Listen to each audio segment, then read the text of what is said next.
এই স্বার্থপর পৃথিবীতে সবাই ভালো মানুষ খোঁজে, কিন্তু কেউ নিজেকে ভালো মানুষ করতে চায় না। আর এটাই হলো একটা বাস্তব কথা। তুমি কখনো ভেঙে পড়ো না। এই নিষ্ঠুর পৃথিবীতে তুমি যা কিছু হারাবে সেটি দেখবা কোনো এক রূপে আবারও ফিরে আসবে তোমার জীবনে।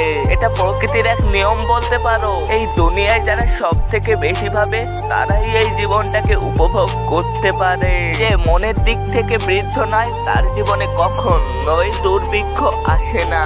নিজের প্রতি বিশ্বাস রাখো, নিজের যোগ্যতার উপর ভরসা রাখো, নিজের শক্তির উপর বিনয়ী, কিন্তু যথেষ্ট আস্থা ছাড়া তুমি সফল বা সুখী হতে পারবে না। দেখো, আমি বৃষ্টিতে হাঁটতে ভালোবাসি কারণ তাতে চোখের জলটা বোঝা যায় না। একজন আহত ব্যক্তি যত সহজে তার যন্ত্রণাটা ভুলে যায়, একজন অপমানিত ব্যক্তি তার অপমানটা অত সহজে ভুলতে পারে না। বেশিরভাগ পুরুষ হলো ছেড়ে দেওয়ার আগে বুঝতে পারে না তার সফলতা ঠিক কতটুকু কাছাকাছি ছিল।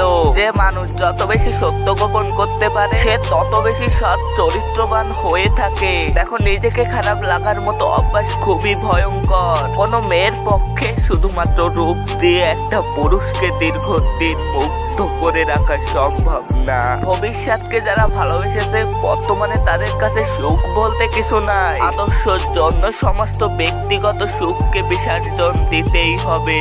জগতে যত লোক আছে তারা প্রত্যেকেই দেখি কাঁদে, আর প্রত্যেকেরই কান্নার সুর আলাদা। নেতা হওয়ার উদ্দেশ্যে নয়, জনগণের উদ্দেশ্যে কাজ করো, দেখবা জনগণই একদিন তোমাকে নেতা বানাবে। দূরত্বটাই জানে শুধু, একদিন খুব বেশি নিকটে ছিলাম। দেখো, যেখানে পরিশ্রম নাই সেখানে সফলতাও নাই। সত্যিকে চাপা দেওয়ার নাম মিথ্যা, আর মিথ্যাকে সত্যি বলে চালিয়ে দেওয়ার নাম ধোঁকা।